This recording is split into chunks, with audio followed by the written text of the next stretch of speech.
I have been a very big advocate of the DSS and what they've been doing in stemming the tides of insecurity. But if I'm going to give honest counsel, this was not the right way to go about it. And this is sad. You see, what they have now done is, a lot of people might not even have seen Sowore's tweets. He said he tweeted it on the 27th. Yes. 36th of August. Was it? I think it was 25th. I saw. What are we today? Yes. What are we today? 8th. I only knew about the tweets because they started talking about it and the letter they wrote over the weekend. That's when you saw Sowore's tweet. I didn't even know that he tweeted anything of that nature. This is not the way to go about it, because you see, we live in a country where when we want to look at things on the pedestal of fairness, yes, what I would just say is it wasn't right to have called the president a criminal. You don't have any court judgment to be able to back that up. But secondly, the other part of the tweets, what the president also went to say in Brazil, that corruption is gone. Corruption is not gone from Nigeria. We also know that corruption is not gone. On my point on the DSS, what is happening is the fact that when you start to say, okay, let's cherry pick, people will now ask you, what about what is happening in Edo where NSCDC officials were killed? Why do we talk about? What about the people inciting violence online? Because the DSS statement talked about inciting violence, and the next thing, you are not doing anything. We are in this country when Bayo Ononuga came out openly to say that this should be the last time the Igbo should put mouth in Lagos politics. Right. And he also doubled down on the statement. Why didn't we have a level of control and contrition? So that's why I said going through this route is a route that will not benefit anybody. All right. That's just my point. The Department of State Security is that we have a law in place, the Criminal Code, the very controversial Cyber Security Act, Sections 18, 22, and 24. Section 24 being the most controversial, particularly as it has been applied by the police. And the DSS is saying, under the laws of our country, we do not allow hate speech or cyberbullying, which will amount to domestic terrorism. And that they, in their own consideration, think that Sowore calling the president of Nigeria a criminal when he has not been so declared by a court of law is beyond the pale. And that was why they wrote to X, managers of X, to say, delete that particular tweet and in fact suspend his account. Now the ex-managers, following due process, contacted him and gave him the information. But how was this resolved at the end of the day? The tweet was on August 27, and Sowore says he's not going to delete any tweet. And I think that X has also not suspended his account.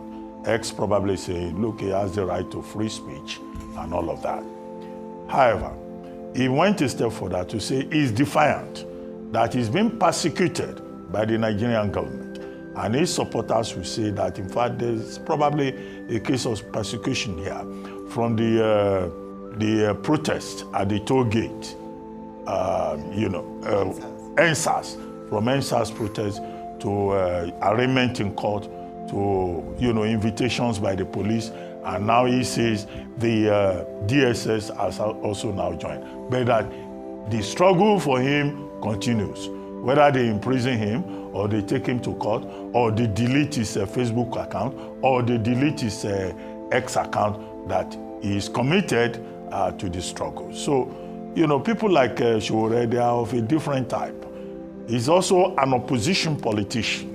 And he says, this is where I stand in this matter. So where do you draw the line, theoretically now, between the right to free speech and, the laws of the land that talk about his speech, and where is the responsibility of government in enforcing these laws?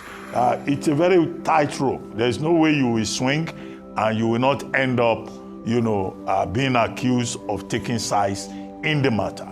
However, what is important is that while the government has a responsibility to respect the boundaries in terms of the rights of the individual, individuals also, while expressing their rights under Section 39 of the Constitution, must also realize that, look, where your right stops is where other people's rights begin. And that is why government, individuals, they have the recourse, if they have been defamed, to, under the same laws that the state is quoting, to defamation. The president of Nigeria can sue. If you call him a criminal, you can be asked to come and prove it in a court of law. If you defame another person using social media, you can be sued to come and prove it. So it's a very delicate balance in respecting the rights of individuals and also upholding the law. All right, you know that Sowore also accused the Tinubu regime of using the Nigeria police force to systematically harass, torture, and persecute him. These tweets have gone viral. Rufai, I'd like to just highlight this. The DSS is a secret service institution that investigates crimes against the state. They are also empowered to protect the president. So this might sound really, strange to a lot of people, but however, the DSS is doing their job.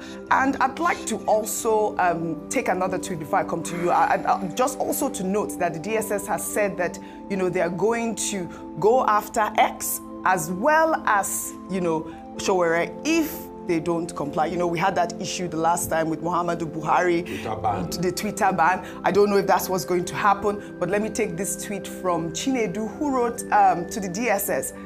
Are you guys not aware of the mayhem that happened in Edo State? They killed officers like you, and you are here lamenting about a tweet from Sowore, and that's the sort of rhetoric that we are seeing online. As people has to be hot, it don't happen. I'll share this video.